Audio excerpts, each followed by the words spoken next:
on the previous episode. 3rd and 1, gonna hit Reggie Bush on the low ball possession catch to get us the W, to move to 5-0 weekend league, going for that top 100 weekly as well as top 100 monthly. What is up, YouTube? Welcome back to the channel, episode 40 of the No Money Spent. Let's not waste any time. Let's hop into it. Now, you're going to see all this footage, however, is going to be from Saturday night, as Sunday is kind of my day off of MUT.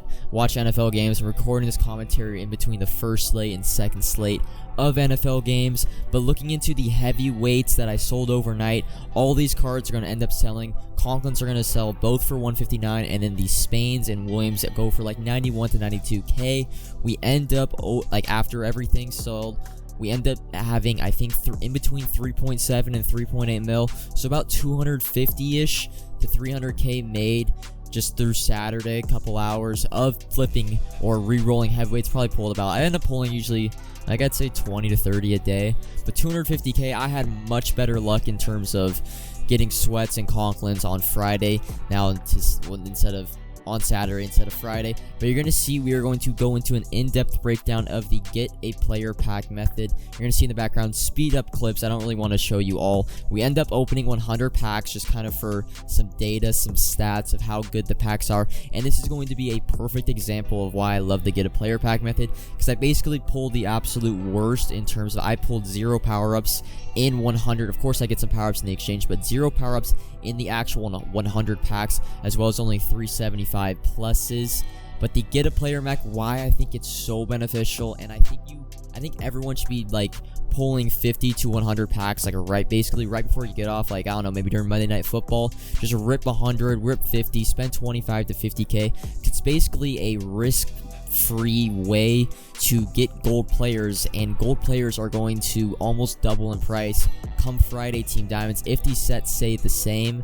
Now we're going to go into the actual stats. 50K spent, 100K packs open. The results, as you see, 45 62s, 36 66s. Now the ×1 L 7074 is like ultimate kickoff players, rookie cards, which won't go into the Team Diamonds that are only worth 1,000, and the 15W are just basically golds that go for 1.5K that are going to go into the Team Diamond sets, and then 375 to 79s, but 0 power-ups, which is good for this video, but bad in terms of pack luck. We're gonna hop into the exchange sets and what are the best exchange sets currently. Now, the first thing you're gonna want to do is throw all your 66 to 69 overall silver. So what I do first in my conversion to get the best, most coins out of the get a player pack method, 3 silver, 66 to 69, and then you're going to want to rip the gold 7074 packs right after you open them, and I'll show you why.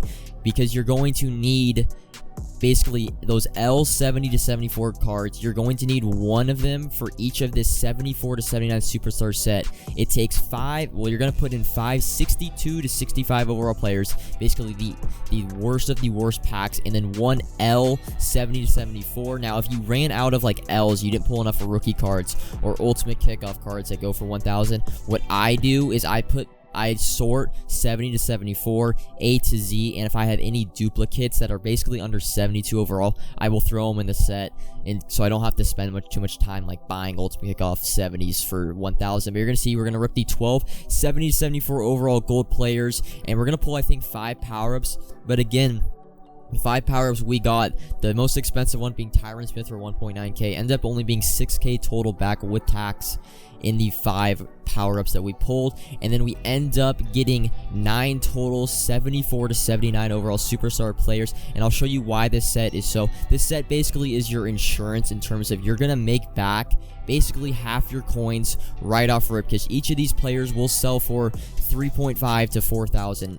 every single time, so 3.1K in terms of tax. So we pulled 9, that's 28K. That's already over half the coins we have spent on the get a player method. Now, the power-ups as well, you're going to sell. Hopefully you have better luck. I mean, there are so many power-ups that go for 5, 3, 4,000 that are just huge W's. So looking into the conversion now, the 45, 62 to 65 overall players, not going to touch those yet. We're going to be doing the 36, 66 to 69, which is going to give us 12, 70 to 74, which we end up pulling 5 power-ups, 1 more L player, and then I think, 6 more 70 to 74 normal codes. So that's basically the part 1 of the conversion, and then part 2 is taking those 45, 62 to 65 overalls, and then the 2 L's that we got in terms of 70 to 74 golds, and then of course I think it's 5 other 70 to 74 golds, like the A to Z duplicates that we put in, ends up getting us 974 to 79 superstars. So that's basically what we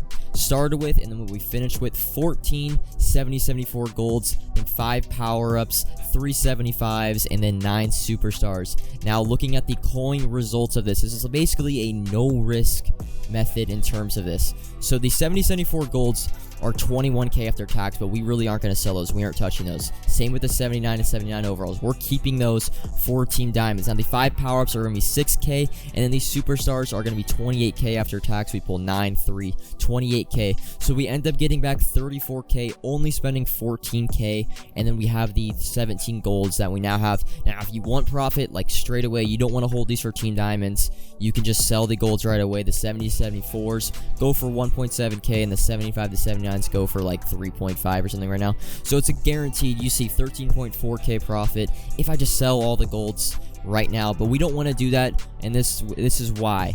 Basically, Team Diamond sets are going to require, the base of the set is like probably 78, 70 to 74 golds per team, as well as 75 to 79 golds.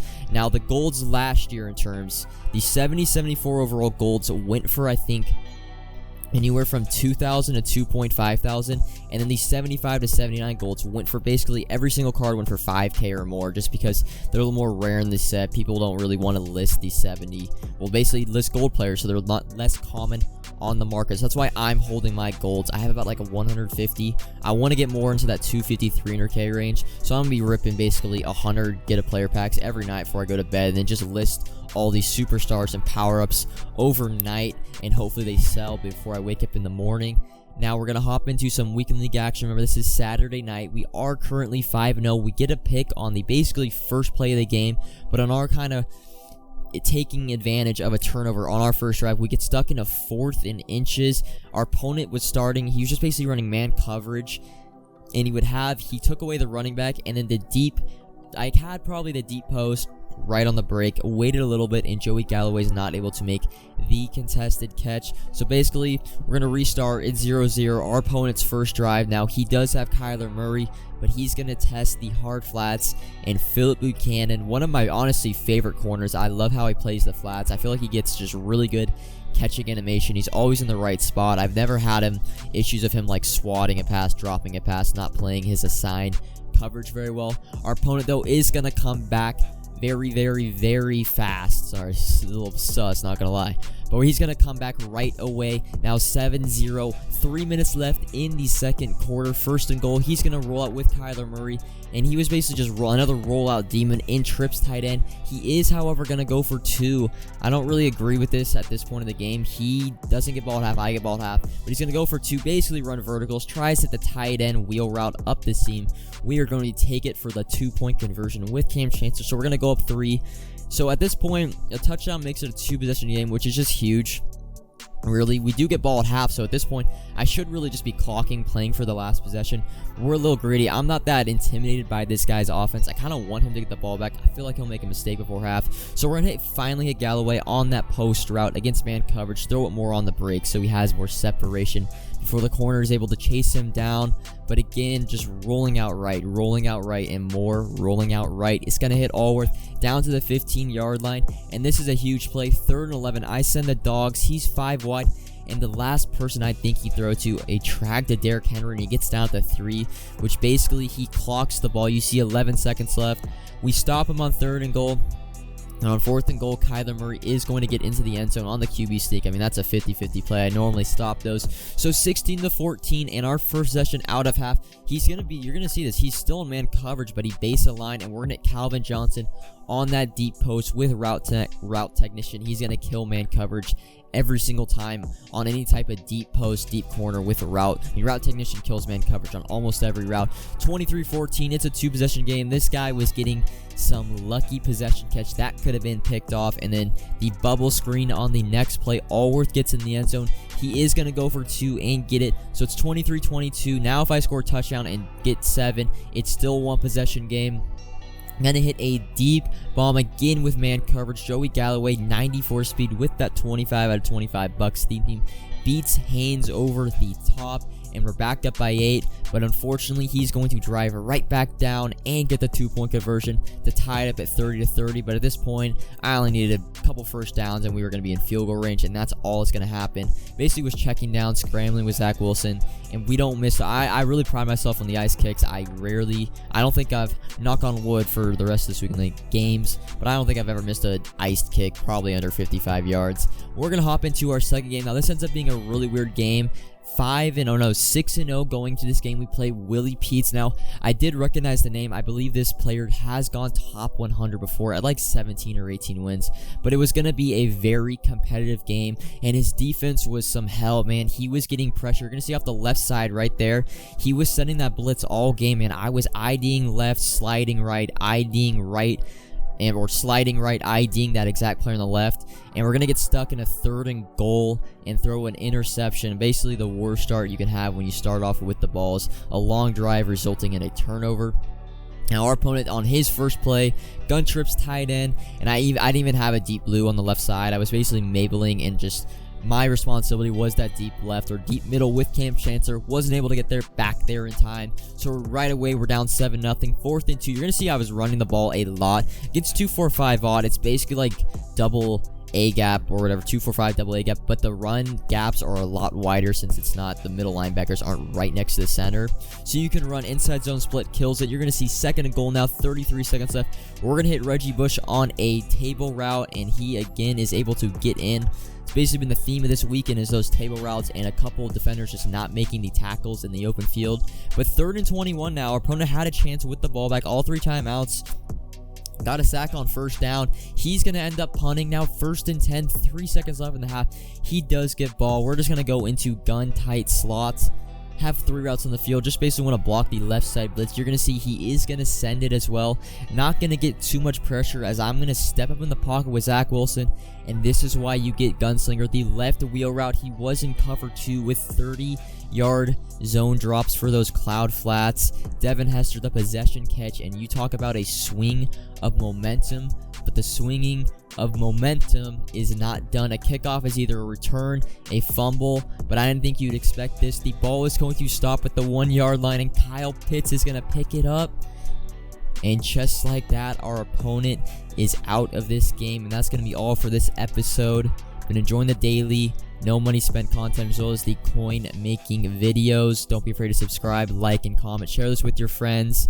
I'll have an episode out tomorrow. I might be doing like a weekly market recap. I wanted to get it out Sunday, but I'm just a little too busy today. So I might end up doing it on Monday, as well as I'm going to be tracking all of the heavyweight packs throughout the week in terms of like the coins per training, basically all throughout the week. So we basically can learn what we did wrong in the previous week and what we have to look forward to. But that's going to be all for this episode.